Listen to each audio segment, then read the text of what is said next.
All right, so this is a five-part journey of self-discovery. We'll start with identity crisis today. Um, Identity crisis, like who am I? That's the main question we're going to explore.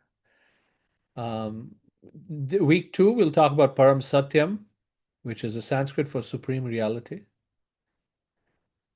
And then week three will be karma theory. What goes around comes around. That's actually a pretty elaborate discussion and a lot of nuances to it. So we might split up into two sessions. We'll see. The fourth will be about principles of bhakti yoga. And then the fifth one is practical spirituality. Again, this is all based on the Bhagavad Gita, largely.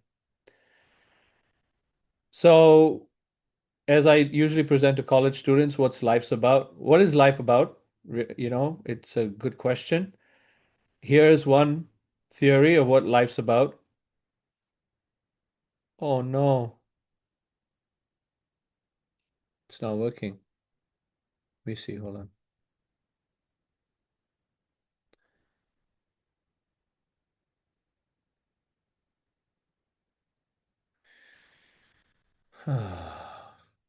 Technology.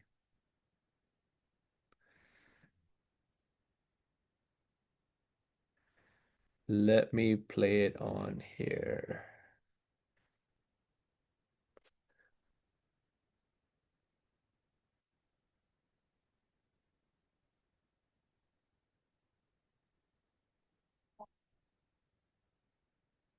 Okay.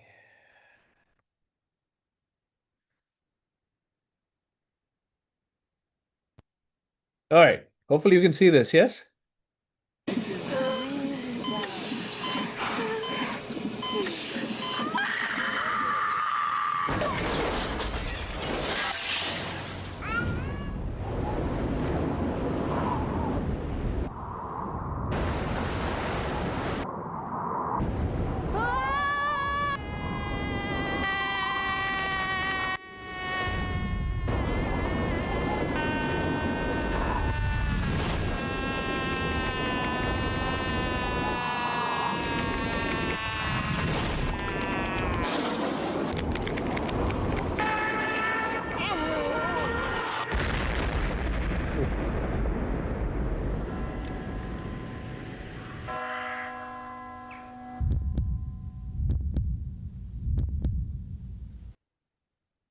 Life is short, play more. That's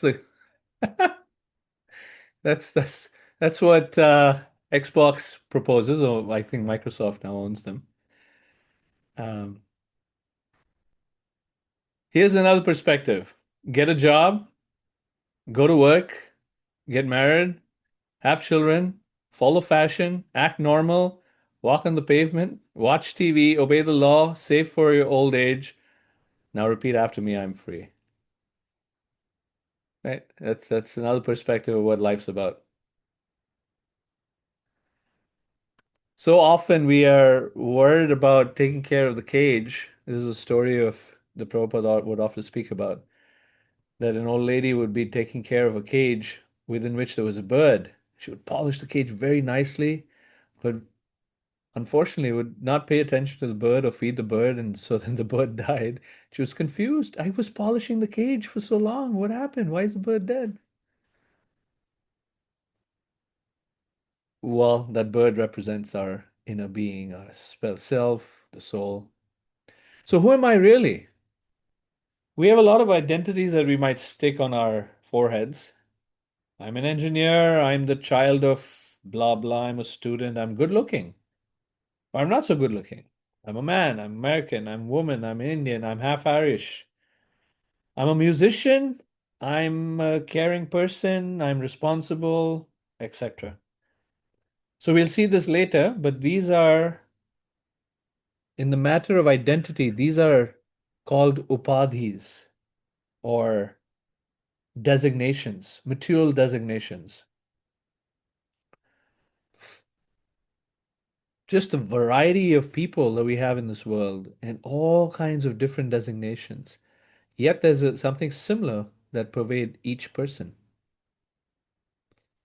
I don't know if you guys have had this experience, but when I was a child, 12, 13 years old, I would stare myself deeply in the mirror, like this bird is doing, look in my eyes, as big as they are, and look deeply into them and say, who are you? Like, really, who are you? Because I found life to be very mysterious. I found existence, my being existing in this particular body to be really mysterious. And so I would ask myself these questions, like, who are you? Anyone else have that experience? You consider, look at yourself in the mirror, yeah, and just wonder, who are you? Where have you come from? Where are you going? Why are you here? So the body that we have is interesting. It's got enough iron to make six small nails, enough carbon to make 900 pencils, enough sugar to sweeten 10 cups of coffee, enough potassium to fire a toy cannon, enough lime and fat to make 7 bars of soap. Interesting. Enough phosphorus to make 20 matchboxes, enough water to fill a 10-gallon tank. 10-gallon tank. That's like a tank in a small car. A little sulfur, calcium, and other trace elements. So think about it. What's the value of your body? What's the cost? Total value, $20 for all that stuff. Maybe a little more with inflation because this was from 10 years ago.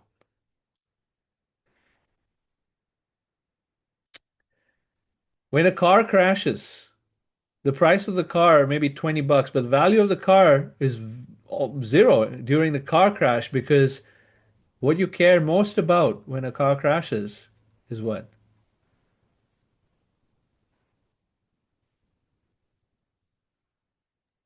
Are you okay? The person.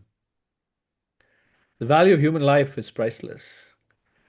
Very interesting. The body costs $20 in ingredients. The car costs $20,000, but we most care about if the person's alive or not. So that's priceless. So the Vedas describe this eternal, unchanging self. So we all started out life as old as we may consider ourselves right now. We all started off life right there at the bottom, that little infant. And as we transitioned through life, the body changed, our mind changed, and it's continuing to change. Like I might be right here right now in this just past mid-age. Speaking of which, today is my birthday actually, and I'm right at my mid 40s, like just over my mid 40s. So each one of us, we experience these changes of the body, we experience these changes of the mind, yet there's a sense of the self that doesn't change, that eternal self, right?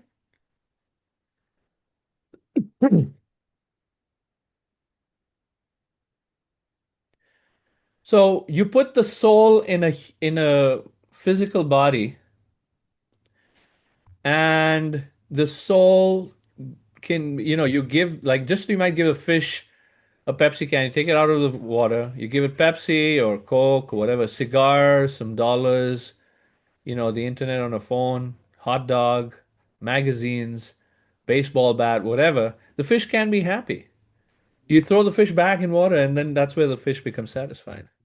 So similarly, the soul within a environment that's not its natural environment, like the material body, which is, it's full of misery, it's um, temporary, right? Sat, Asat, Achit, Nirananda, the three features of the body is temporary, it's ignorant, not conscious, and um, full of misery. If you think about it, there's about five, six, maybe up to 10 ways you can enjoy with your body. You see something beautiful, you smell something nice, you can touch something soft and delicate, you can taste something nice. So there's a few things that your body can appreciate, positive. But think about the number of ways the body can give you pain, right? How many diseases do we have? Any one of the senses, just the eye which can see beautiful things, which gives you happiness. That same eye, how many diseases can it have? Cataract, cancer, get poked out, bleeding, um, whatever. There's so many unlimited ways that that same eye um, can cause pain. So the body is known as Nirananda, or full of suffering, actually. So when you have a soul that has the feature of Sat, Chit, and Ananda, which is eternality, knowledge, and bliss, and you mix it with the body, which is Asat, Achit, and Nirananda, which is the exact opposite, it's not compatible. It's like trying to put, a Microsoft application on an Apple machine. Doesn't work. For those of you who are technology people, you understand that. So that's how it is. Atma jasanam ivatoyam ipsitam. In Sanskrit, this analogy is given in the Bhagavatam that the fish out of water is the soul in not in touch with the Supreme, basically. So what is the soul? Let's try to understand a little deeper. Um, it's a spiritual being that has these three features: Sat, Chit, and Ananda, or eternal, cognizant, and blissful. So the soul has a subtle body.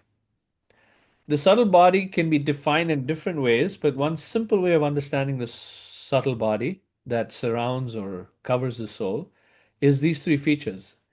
The subtle body has a mind, the subtle body has intelligence, and the subtle body has false ego. The mind is that element that desires, it's a storehouse of desires, and it is that element that accepts and rejects, sankalpa and vikalpa. So you'll see how our mind works. It's constantly evaluating, constantly evaluating. As you see people in your family, as you see items in a grocery store, as you watch stuff through the screen on your YouTube or Facebook or Instagram feed, it's constantly accepting and rejecting. Sankalpa, vikalpa. You might see people of the opposite sex if that's your sexual bent, and you're constantly rejecting and accepting. Ooh, that's a good looking person. Ooh, that's not so good looking, etc. There's constant accepting and rejecting within the mind. That's the function of the mind. The intelligence is the discriminating power. That intelligence has the ability to determine how to satisfy the desires of the mind that says accept or conquer or win or reject or run away and uh, uh, you know escape. So those two features of the mind are followed by the intelligence that figures out how do I get it or how do I escape it. That's the discriminating power within the subtle body. That's the intelligence. And the last one, the false ego, is that aspect of the subtle body that is deep, subtle, very difficult to recognize, but it's that tight chain between the soul, who we really are, and the rest of material nature. That false ego connects us to think we're the mind, to think we're the intelligence, and to think we're the material body. That false ego, you think about it, it's a chain, it's really thick, hard, unbreakable in one sense chain between the eternal soul and the temporary body.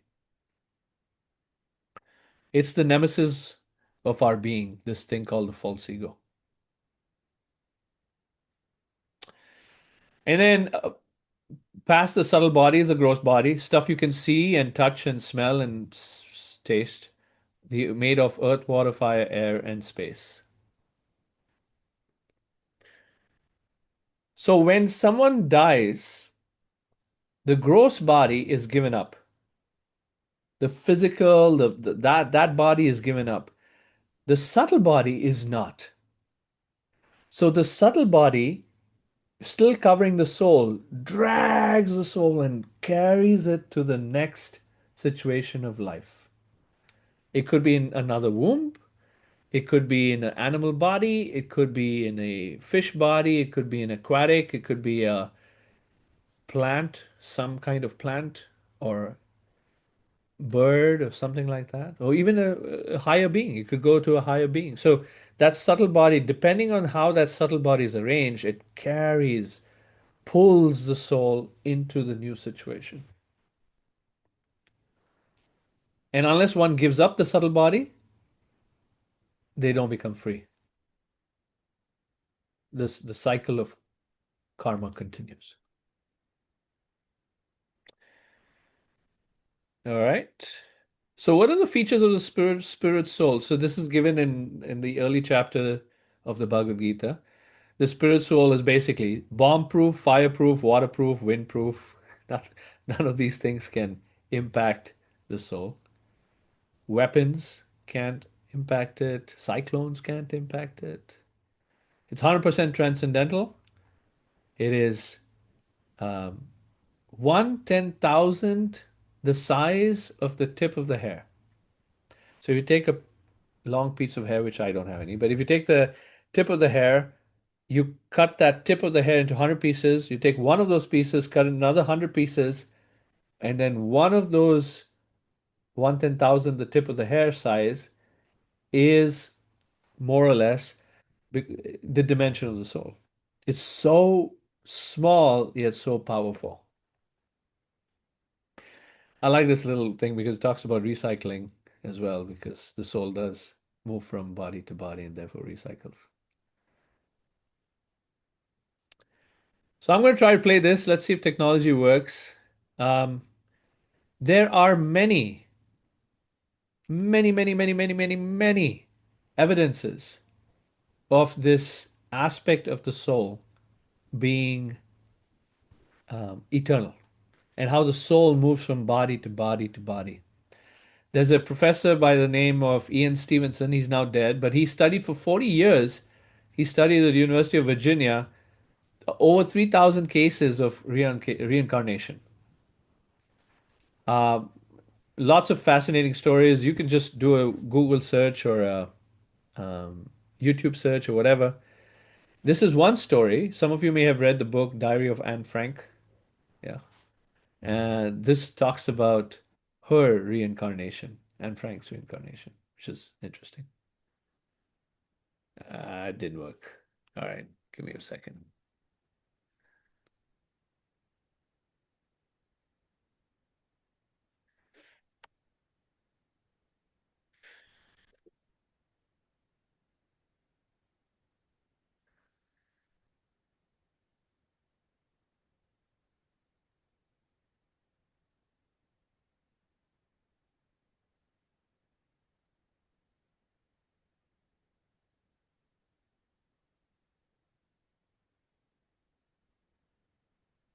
Where did it go? All right.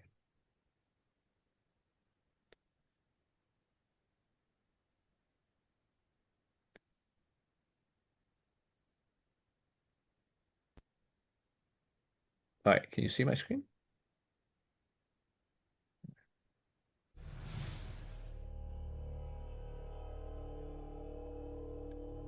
My name is Dr. Walter Semkiw. I'm the president of Reincarnation Research. The pioneer in reincarnation research is Dr. Ian Stevenson at the University of Virginia. For 40 years, he traveled around the world studying young children with spontaneous memories of past lives. From these cases, we can derive principles of reincarnation. One of the patterns is that people have the same personalities and talents and can look exactly like they did in their past incarnations. Barbara was born 9 years after Anne Frank died. When Barbara was a little child and said, "My name is Anna Frank," she had spontaneous memories of her past life as Anne Frank. At the time, her parents didn't even know who Anne Frank was because the diary of Anne Frank was not yet published, and they thought she was making this all up. What makes her case compelling is not that she has the same facial features as Anne Frank, but she had memories from childhood, and by the time she was 10, her parents took her to Amsterdam, and the father wanted to go see the Anne Frank Museum. Barbara said, "We don't need a cab, it's right near here." And they said, "How can you possibly know? You've never been here." Somehow Barbara went straight to the Anne Frank house, looked at a wall, and said, "Mommy, look, the pictures, the movie stars are still on the wall." And her mother looked at the wall and said, "Barbara, there's nothing there." And the tour guide said, actually, the pictures that Anne Frank had clipped out of magazines of movie stars had been on that wall. That was the first time her parents realized her past life memories were real, or that her reported memories were not fantasies. And Barbara became a childhood writing prodigy, just like Anne Frank had her first book published at age 12.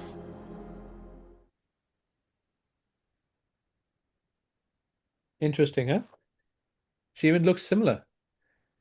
And they had, because the subtle body is what carries the soul to the next life, the subtle body is the mind and intelligence. Because Anne Frank had that propensity for writing in her new incarnation as Barbara, she was able to, or she had this natural tendency to write. So this is just one story. There are many, many, many, many stories. Another person, I don't have a slide on this, but another person who I enjoyed reading as a um, young adult, as an 18-year-old, 17-year-old boy, is a guy named Brian Weiss. Some of you may have heard of him. He does hypnotic regression, and he's written a number of books, including Many Lives, Many Masters. You can look it up later. And he gives many accounts of how he has taken people through hypnotic regression to help them overcome traumas. And through that hypnosis, he takes them to previous lives where they experienced that particular trauma. And just by remembering the source of their phobias, whatever those phobias are, they become free of it. Like there was one man, I think it was a man, that he was treating. Again, this is my memory from 30 years ago. That there was one man he was treating that had this phobia of getting into water. He just couldn't swim. He couldn't handle it. And so through hypnosis or hypnotic regression, Brian Weiss took him all the way back to the 15th century when that person was um, a woman in Spain and was drowned as a woman in Spain, where she was pushed down into the water. And because of that experience, that traumatic experience of being drowned in water, many lives later, many years later, that person, that soul is still experiencing that fear. Because again, the subtle body carries the soul to the next body, just as Krishna says in the Bhagavad Gita. And so that impression remained, but just remembering the source of the trauma freed him later from that fear of water. Interesting, no? Anyway, so again, like I said, there's many, many, many, many, um, you could say proofs, if you will, of reincarnation. So I see there's a question here from Laji about please explain false ego when you get a chance. So false ego is, let me see, I was explaining it earlier. Yeah, so it's down here. False ego is defined by ahankar. Ahankar is a Sanskrit term. Aham means I, kar means do. So ahankar means this idea that I am the doer. That's what false ego means. It is this uh, illusory idea that I am the body. It's a misidentification. I'm the body, and therefore, whatever action I take, I am solely responsible for it. So I take full credit when things go well, and I become totally depressed when things don't go well, and thinking that I am the cause of it all. So that misidentification with the body and the misidentification with my own mind is called false ego. Said another way, if I think I am a man, that's false ego. Thinking I am a man is false ego. Thinking I am Indian is false ego. Thinking I am American is false ego. Thinking I am responsible is false ego. Thinking I am caring is false ego. Thinking I am lousy and useless is false ego. All of that self identification features is false ego. And sometimes we do anything and everything to protect that false ego, that identity. We get so stuck with it, unfortunately. Does that help, Logi? Yeah, thank you. Yes. So same as like if I'm guilty or I'm blaming somebody, that's all false ego?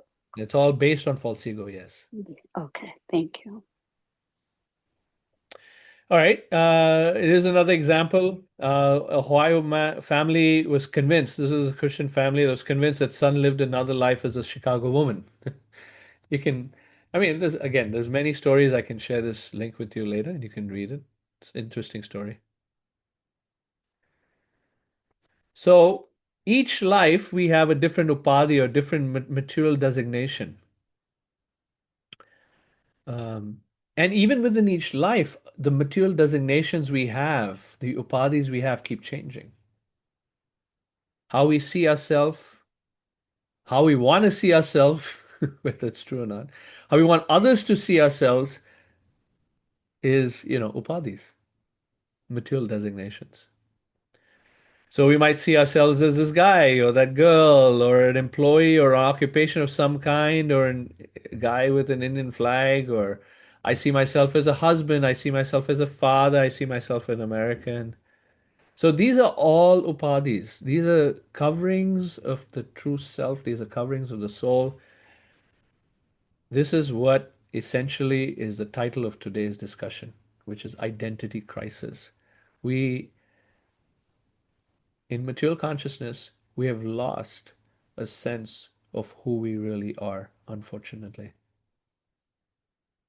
And we put on these clothes of upadhis. We just cloak ourselves with these designation and we stuck to them. We're like, they as much as we want to get rid of them sometimes and just want to identify with being a spiritual being, a soul, it's hard. We're just stuck to these identities, especially the ones on the top right are really, really tight. The familial ones. I'm a son. I'm a brother. I'm a sister. I'm a father. I'm a mother, especially the parent one. Oh my God, it's so tough to not identify as being a parent. And my child. Ooh, that identity, that sense of possessiveness is so strong and keeps one bound life after life.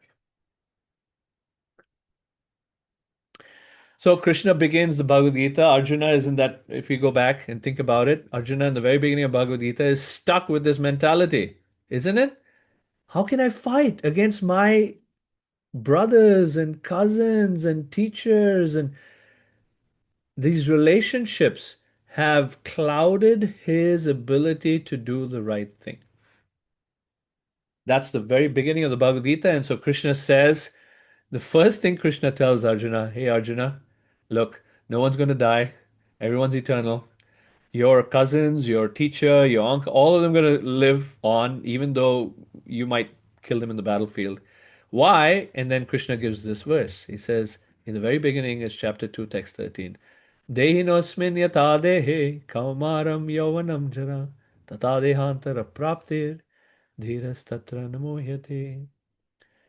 As the spirit soul continuously passes in this body from boyhood to youth to old age, similarly, um, it passes into another body at the time of death. And such a self realized yogi, one who can see this, is not bewildered by such a change. The word that's used in Sanskrit is dhira, right here. Dhira. Dhira means sober.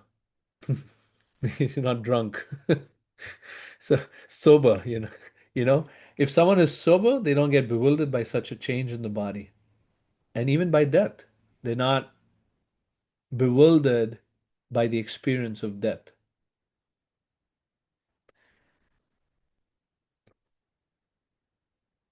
I had a huge test of this in the last couple of weeks. So continuing on, Krishna says, those who are seers of the truth have concluded that of the non-existent, the material body, there's no endurance, and of the eternal, the soul, there's no change. And have studied this by studying the nature of both. This is a very, very nice verse. For the soul, there's never birth, nor death, nor having once been, does not ever cease to be. He is unborn, eternal, ever existing, undying, and primeval. Prabhupada used to quote this last line so much. Nahanyate hanyamani sharira. He's not slain when the body is slain. 2 verses later, Krishna gives the analogy of the body being like a shirt. When the shirt becomes crumpled and useless, and somebody takes off the shirt and throw it away and get a new shirt, that's like taking off the old body that's no longer useful and getting a new one.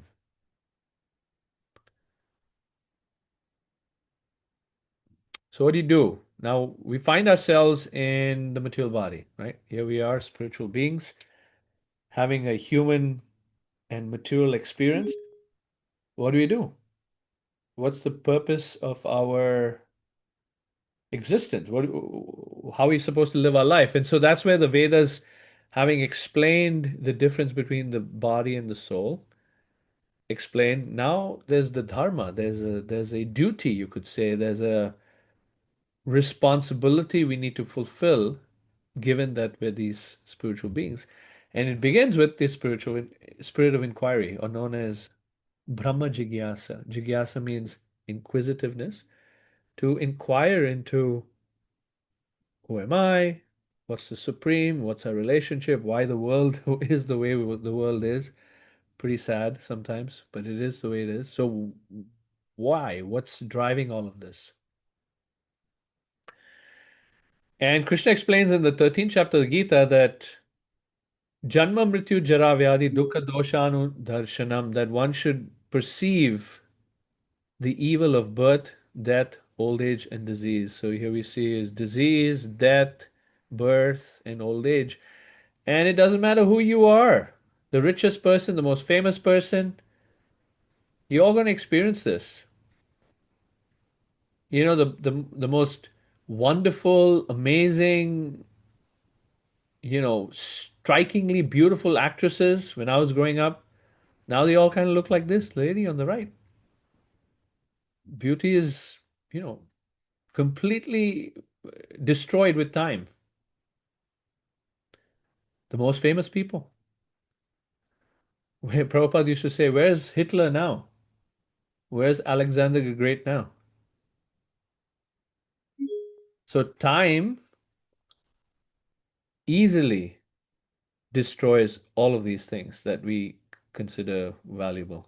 So birth, death, old age, disease. So you should consider, study the nature of this world. It doesn't matter who you are, you're afflicted by these pains of life. So what's our true identity anyway? This is a nice verse from the Chaitanya Charitamrita that says, Jive Swarubhai Krishna Nityadas, that it is the living entity's constitutional position to be an eternal servant of Krishna. That's what the soul is. Eternal servant of Krishna. So while we have these material bodies and these upadhis, we use our upadhis for Krishna. Whatever you do, Krishna says in the ninth chapter, whatever you do, whatever you eat, whatever you offer, whatever you give away, whatever austerities you perform, do that as an offering to me. So, whether you're a doctor, which is an upadhi or designation, whether you become a graduate, whether you get married, whether you're a father, whatever that role is we have in our lives, occupation for Krishna, school for Krishna, marriage for Krishna, fatherhood for Krishna, whatever it is, do it for Krishna. That's the synthesis. If we're not that, one would want to run away.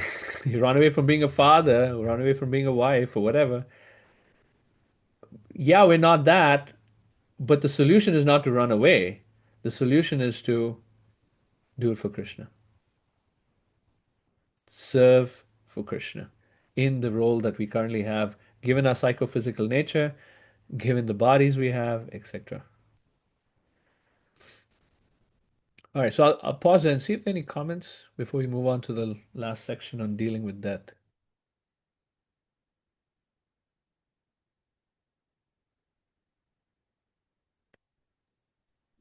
Prabhu, I have a quick question.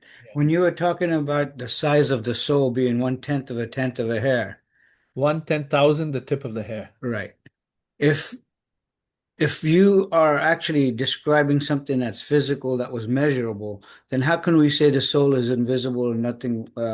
We don't have Yeah, I didn't expound on it, but thanks for the question. It's not meant to indicate a physical, palpable dimension. The soul is also known as aprameya. The Krishna uses that word in the second chapter. Aprameya. Prameya means to measure. Aprameya means you can't measure the soul. So we certainly have measuring instruments to measure 1/10,000 the tip of a hair. We can go down to the angstroms, which is 10 to the power negative 10 of a meter. So we can measure things, but we can't measure the soul. Why? So the Vedas give us this 1/10,000 the tip of the hair understanding as a more or less conceptual view of how tiny the soul is. It cannot be perceived materially, but in general, it's really tiny. Just like when you think of the sun and the sunlight, the sun is compared to Krishna often. And the sunlight and each sunlight particle, of which there's billions and trillions and gazillions of them, each sunlight particle is compared to a soul. There's so many of us souls connected to Krishna, like so many sunlight particles connected to the sun. So we are really, really tiny. That's the point. In the spiritual reality of life.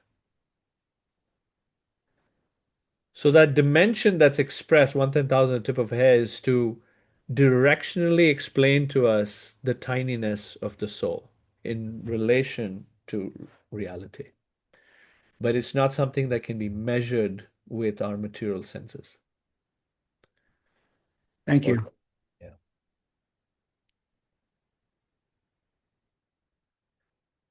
All right. Any other thoughts or comments or reflections so far?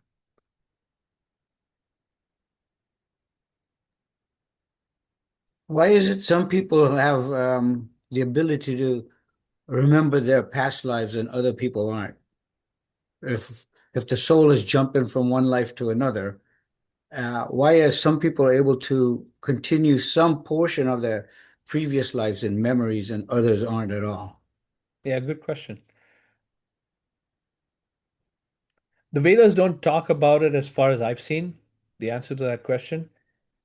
But what seems to make sense to me? A few things. Number one, if we remember our past life or lives, it can be very confusing or difficult to live our present life. For example, if you remember, Nilesh, in your previous life, you were a woman, not that you were, but I'm just hypothesizing. If you were a woman in your previous life, had an upgraded body. Thanks. Yeah, you're welcome. And you had certain children, and you remember those children. It'd be very, very difficult for you to live as a man now with certain group of children now. And what if you remembered the previous life to that as a snake or a monkey or a donkey or a cow or a tree or elephant or whatever? It'd be very hard for you to live your current life. So Krishna says, Matta smriti jnanam apohanam cha, that even apohanam, even forgetfulness comes from him. So he gives forgetfulness so that we can live the illusion that we wanted to live, that we currently live. But then the question is, okay, why do some people even remember? Here's the clincher. Even those who do remember, they don't remember for the entirety of their life. They only remember for some portion of the first part of their lives, and then they forget their previous lives. So for them, there may be some karmic reasons. For example, the Bhagavatam speaks about um, Bharat Maharaj. He was a great king, and in his next life, because of being so attached to a deer, he became a deer. He was a great devotee, but he became a deer. But Krishna gave him the gift of remembering his previous life, so he, as a deer, went and hung out with sages so he can just hear about God consciousness. So there may be some karmic reasons of why someone is given that gift of remembrance, at least for some short time, of their previous life. A third reason is they're given that gift of remembrance so that we can get a little bit of proof. You know what? This stuff is real. My life doesn't end with death. Life's purpose is not just eat, drink, and be merry and try to squeeze out every ounce of happiness I can until my dying days. That's not the purpose of life because, oh my goodness, look at that. People continue, take on the next life. So it helps to provoke for the thoughtful, it helps to provoke contemplation of why am I here and what should I do? So these are little drops of kindness that Krishna provides to the world through these examples of remembrance of previous lives, so that those of us who are thoughtful can get edified by another person's experience and get serious about life. Thank you. Yeah.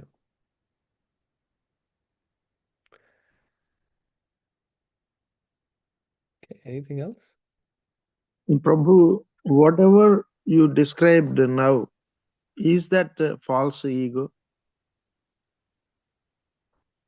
Can you be more specific? Like what exactly is You false? you explained how people carry the previous birth memories and all that. Sure. There is an explanation.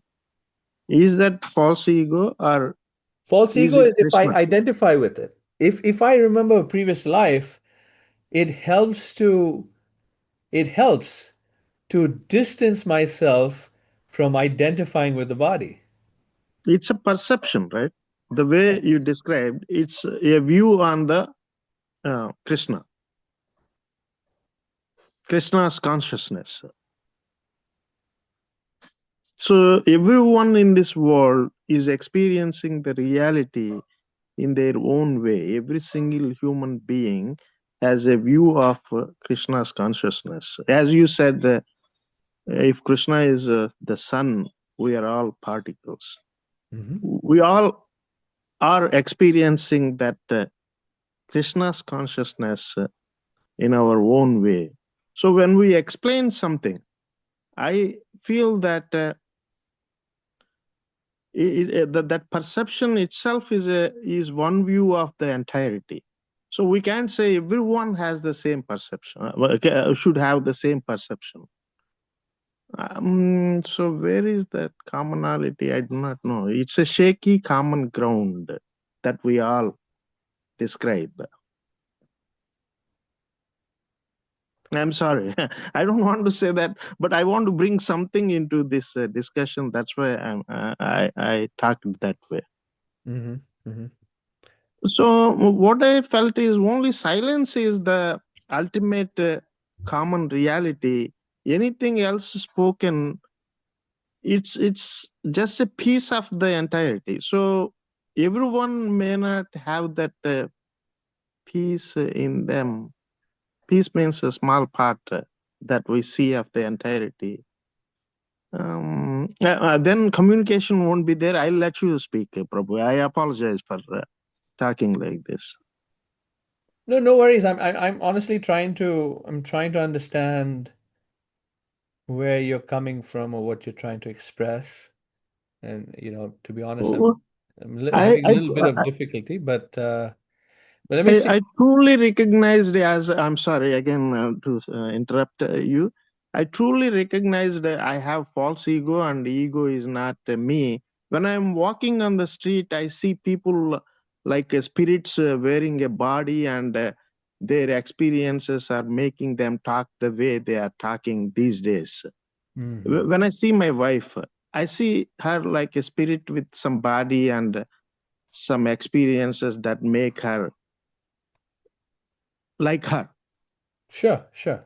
That's good. So all the human beings are We anything when all I walk, have a certain guna and right? karma that we come with. Each person has a guna, and that colors the perception colors our perception, and so each person experiences life in their own unique way.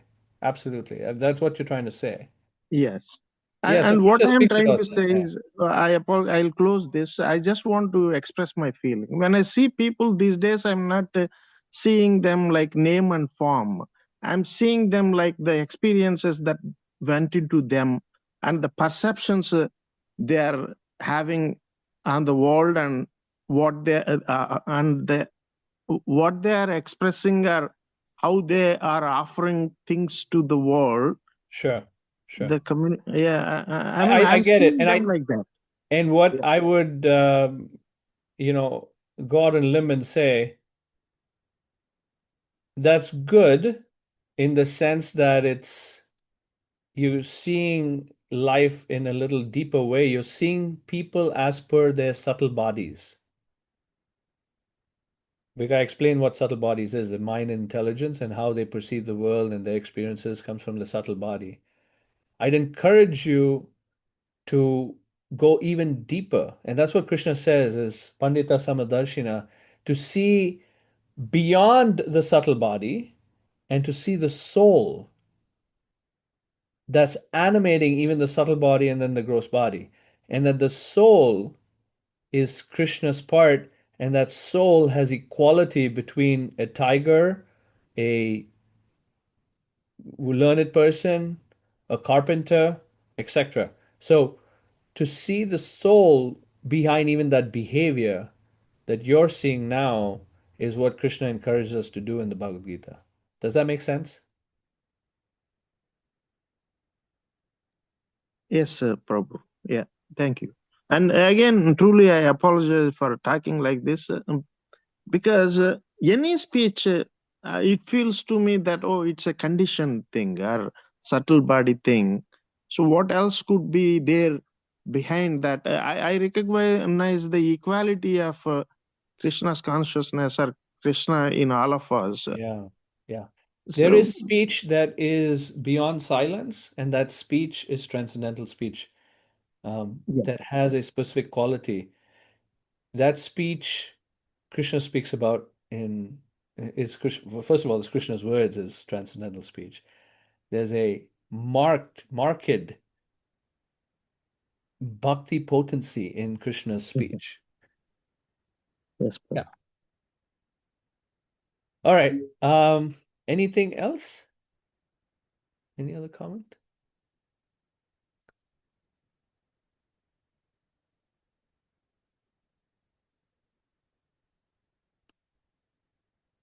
I'll share a couple of more messages about this concept of dealing with death that's part of the identity crisis. So in the Srimad Bhagavatam, there's a section where Hiranyakashipu, the father, the demon father of Prahlad, is trying to console his mother, his sister-in-law, his other family members who have just lost his brother, Hiranyaksha. And even though he's like a, villain kind of person, his wisdom is astounding. His wisdom of understanding the difference between the soul and the body is just amazing. But he doesn't have full realization of it. So he speaks of this knowledge, but he doesn't have full realization of it because he fights with Vishnu and tries to kill his son and does all kinds of atrocious things. But the wisdom that he gives his family members to try to console their hearts is just amazing. So here we go. So he explains to his mother and sister-in-law, interesting. Because of the movements of the water, the trees on the bank of a river, when reflected on water, seem to move. Similarly, when the eyes move because of some mental derangement, the land also appears to move. So one's mind is moving, and yet they think that the land is moving. In the same way, when the mind is agitated by the movements of the modes of nature, the living entity, although freed from the different phases of subtle and gross bodies, thinks that he has changed from one condition to another. So, looking at water, we might look at the reflection of a tree and think that the tree is moving when the water moves, but actually the tree is steady. Similarly, because we ourselves are conditioned by material nature, we see that the body dies and someone takes birth, and we don't recognize the soul that's steady, that doesn't change despite the body and the mind changing. Nice analogy, right? So then he says, in the bewildered state, the living entity accepting the body and mind to be the self considers some people to be his friends and kinsmen and others to be outsiders, and because of such misconception, he suffers.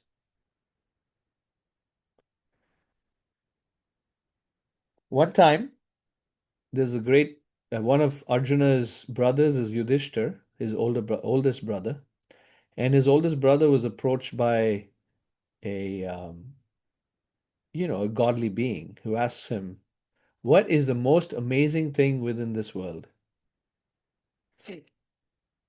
So, if I would ask you guys that question, what is the most amazing thing within this world? What would you say?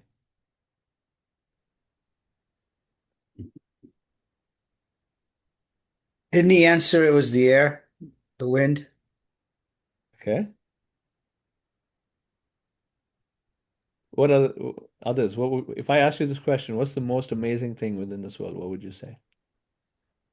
I'm aware of my existence, Prabhu. I know that I am here right now and Okay. having this experience. That's an amazing thing for me. Okay. Beautiful. Thank you. Anyone else? What is the most amazing thing within this world?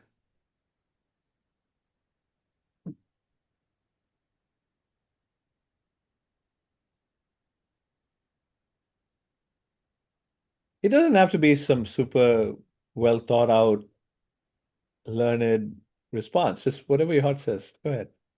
What's the most amazing thing? Yeah, I was going to say Krishna. Krishna? Without him, we wouldn't have the world. So, Hmm. and he's here in all of us, right? Mhm. Okay, thank you. For those who are not so self-realized and God realized, Krishna, what would you say is the most amazing thing in this world?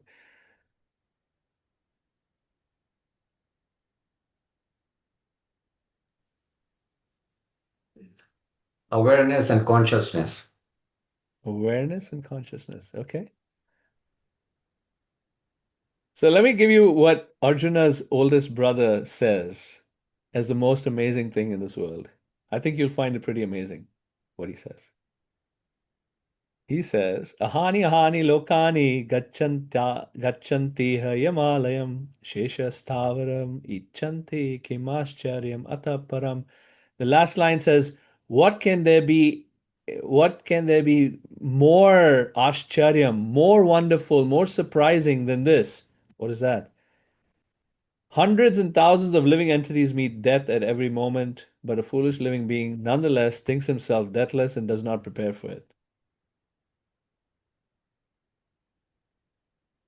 That's what he thinks is the most amazing thing in this world. Surprising and amazing thing in this world. So I'll pause there. That's the end of the presentation, by the way.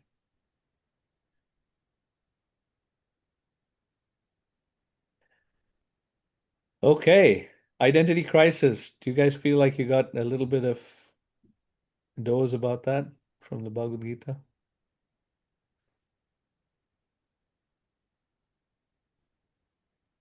I will pause the recording. In progress. Okay, welcome back. Any final comments or thoughts or something you heard someone else say that you particularly appreciated?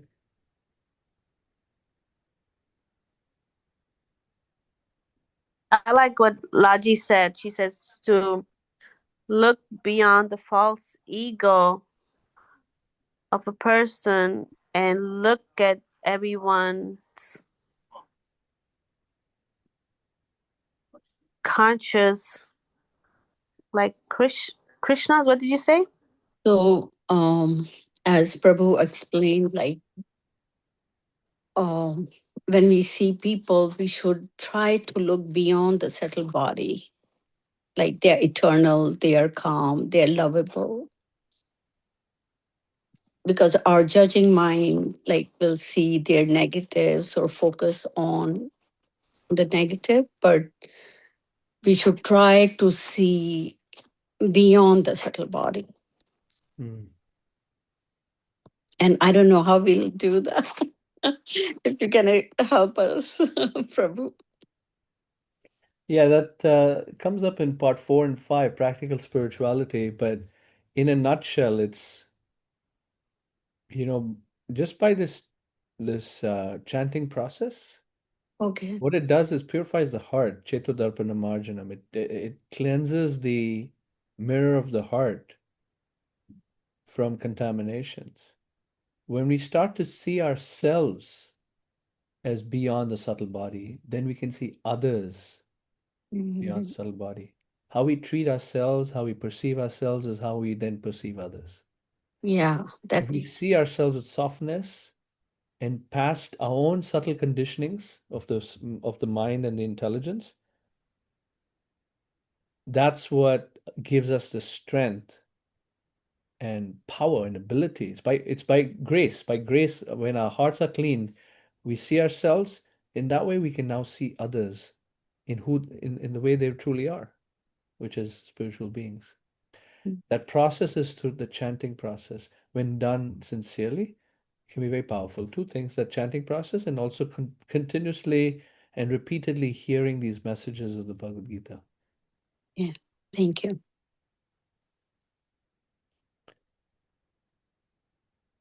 Anything else?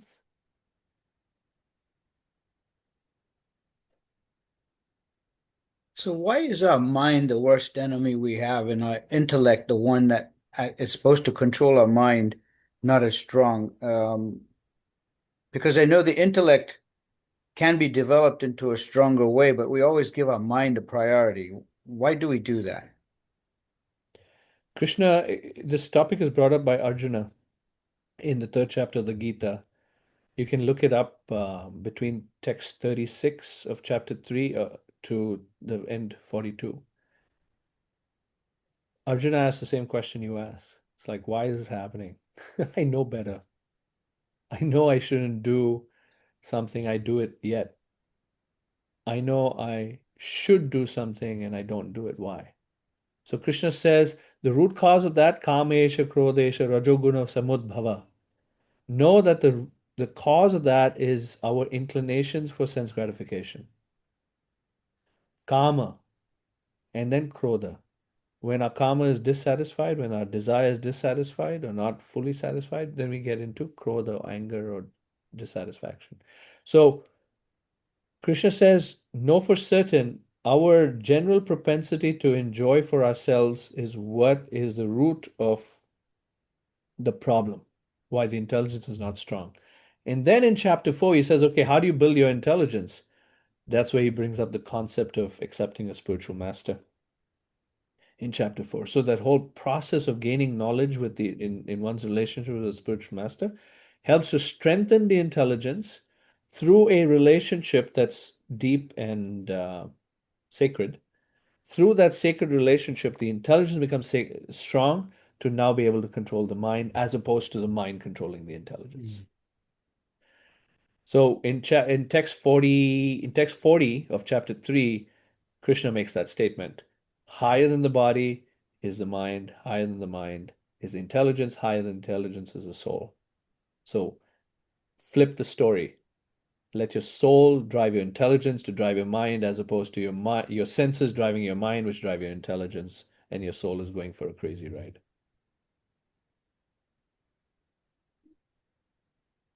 Look So it your up. senses, Text 40 of chapter 3, Bhagavad Gita.